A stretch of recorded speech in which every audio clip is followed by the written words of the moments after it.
on guys, I am back in the house with another Division 2 video. I'm just gonna get this out there and show you a couple of DPS builds. It's just for the new players who are coming into the game and they don't know much about the raids. I'm just gonna show them a couple of builds what I use, and I know they work in the raid because they are more efficient, and I have many completions in the raids, especially dark hours. I have done dark hours more than 130 odd times, so I know some of my builds work in the raid, so I have no problem with my builds, and I don't have no problem with the raids. So yeah, if you're new to the raids, if you're new to the game, just watch this video and look at the builds what I use them as templates, or use them as your own, because they are more beneficial for the raids. So here we go, let's get into the build and let's go. Here I am guys, I'm at the specialization. Before I get into my builds, I'm just going to show you the specializations, what I needed for mainly for the raid, but mainly for dark hours, to be fair. For dark hours you really need just the demolist and the survivalist. Them two are the ones what you need for the dark hours. So the reason why we're using these two because of the razorback at the end of the raid. So the razorback, you need to destroy these vents on each side of the razorback. So you use the crossbow first to shoot the vent to break it, and then you use the grenade launcher to fire a grenade inside the vent to blow up inside, and it pops open the razorback. So they're the two specializations what you need. I'm always using the crossbow because I'm always on a plate at the end of the raid, so I'm always happy carrying a crossbow. So they're the two specializations what I needed in a raid, well, especially in the dark hours. So here we have my raid build, my raid DPS build. As you can see, I'm using the crossbow because I'm always on a plate at the end. But don't worry about the weapons too much, but remember you will need the Scorpio. Just remember that you'll need a Scorpio for Buddy and Lucy, because if everyone in the raid has a Scorpio, they are more efficient on Buddy and Lucy.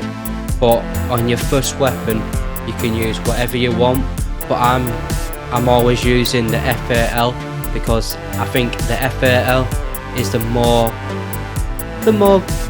better assault rifle in the game. Yeah, there is the other assault rifle, obviously, like the Eagle Bearer and other stuff, but the FAL is it's got more damage and it's better. But that's my opinion.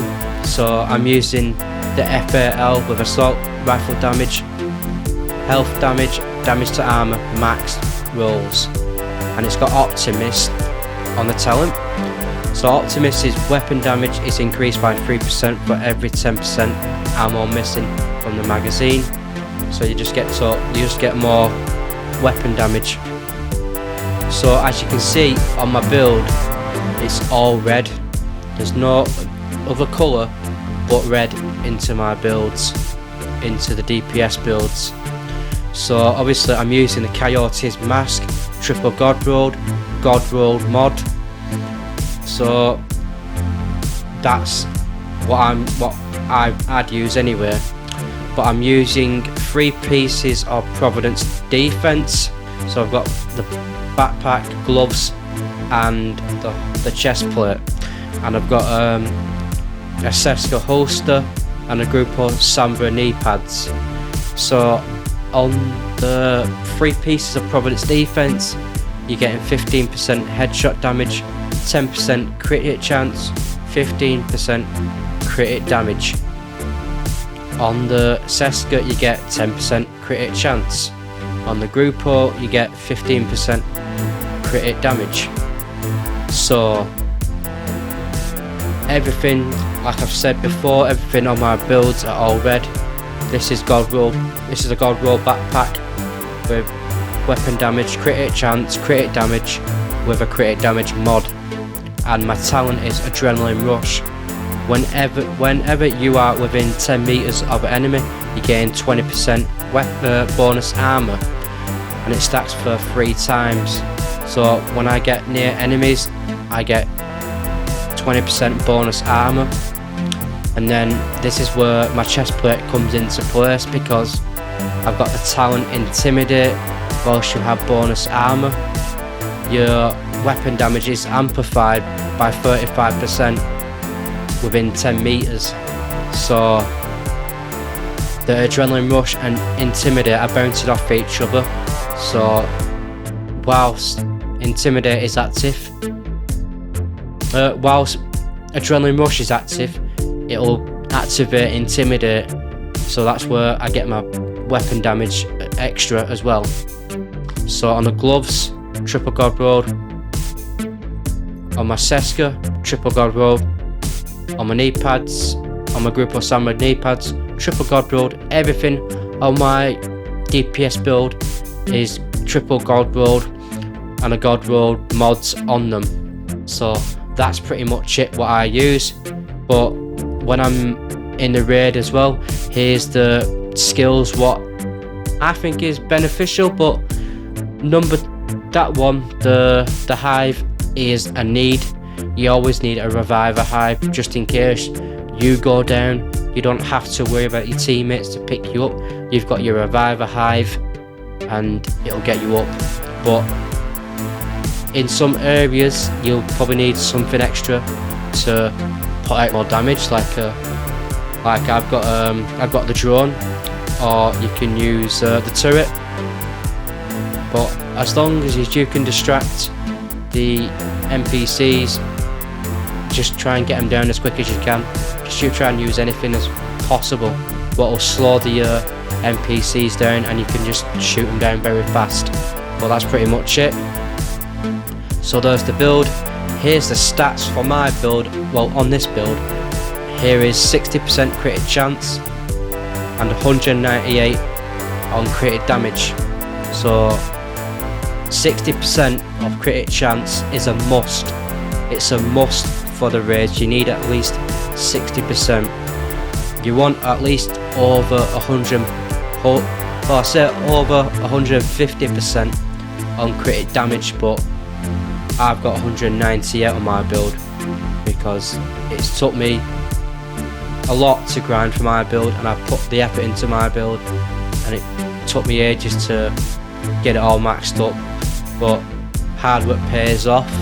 So there's my stats for this build.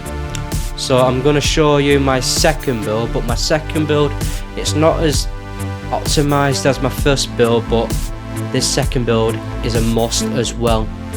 So everything's pretty much the same apart from the chest plate and the backpack.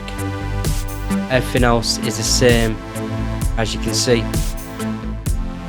The reason why I'm chosen this chest plate, because I'm still getting assault rifle damage. It is still weapon damage, critic chance and critic damage, but the talent, I'm using tamper proof. When you're using tamper proof, if you put your turret out, or if you put something out like your hive or anything on the floor, it will shock the NPCs coming out of doors. It will slow them down. It will keep them stayed in a spot for a couple of seconds. In that couple of seconds, you can just keep firing at them, and whilst they're stood still, you can just blitz them. So the tamper proof, when you send out a shock, it is a status effect. So on that status effect, I'm using a Grupo Samba backpack. So on the Grupo Samba backpack, I'm using the talent Wicked. When you're applying a status effect, so the status effect is coming from the chest plate, from the tamper proof, it will increase weapon damage. So you're getting your weapon damage increased by the tamper proof. because you're shocking and putting a status effect out to the NPCs when they're coming out the door. So that's it, pretty much it. So that's the little twist to this build. But apart from that, it's pretty much straightforward. So it's just the same, all reds, and that's it. But for this build, the stats are pretty much similar, but a little bit less on the created damage. But it'll be fine because it's a way above what is needed. But I've got 60% still on created chance. So there are the builds, guys. That's what I recommend for the raids, and that's what I recommend for a DPS build. I hope it helps you out into progressing to a good raid player. I hope you can use my builds as a template to get you going through the raids. So if you enjoyed the video, guys, please hit that thumbs up, and I'll see you in the next one. Bye bye for now.